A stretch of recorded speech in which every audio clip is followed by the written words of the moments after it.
I would like to highlight the features, the characteristics of small or rather mid-cap stocks. The features of mid-cap stocks. That's the sweet spots for balanced growth investing. You want to balance growth when it comes to investing, then you go for mid-cap stocks. Let us look at the features one by one. Number one is balanced risk and reward. Balanced risk and reward. Mid-cap stocks offers a middle ground between high risk and high reward nature of small caps. All right, and the stability of large caps. Large caps are known to be very stable. Small caps are known to be volatile, risky, illiquid. So mid cap tend to balance those almost extreme characteristics. There's that middle ground between higher risk, and higher reward nature of small cap with the stability, the liquidity, the excellent fundamentals, the reputation of large cap stocks. They provide solid ground potential. They provide that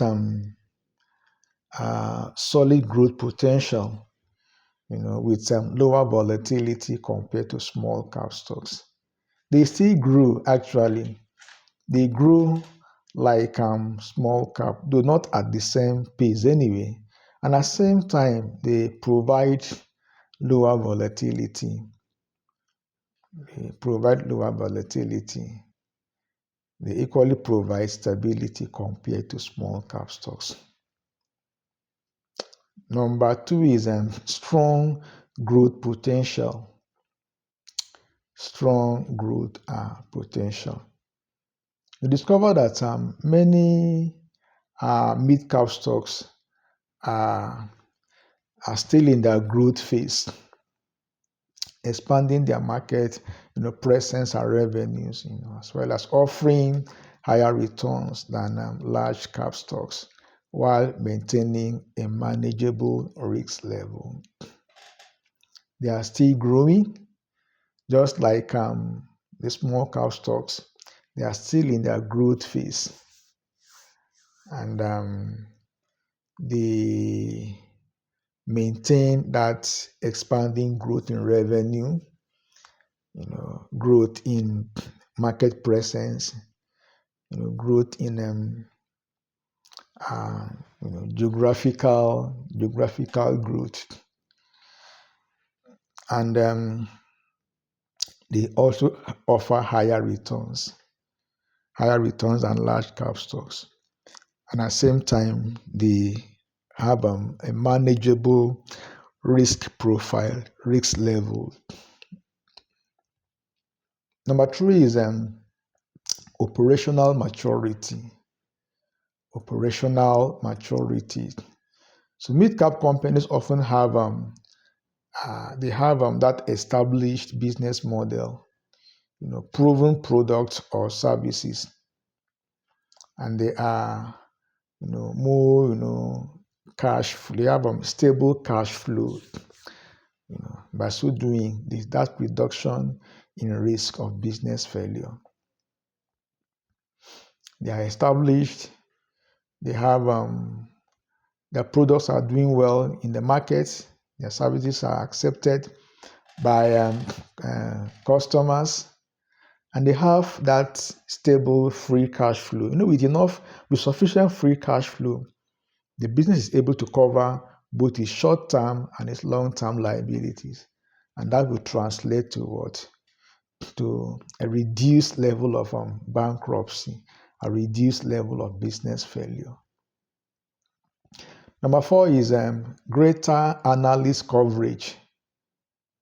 Greater analyst coverage. So compared to our small caps, the mid caps attract more analyst attention, leading to better market visibility and a kind of more informed investment decisions. So analysts flock to the stock, they analyze the stock, they can present recommendation about the stocks, and this will attract investors into the stock.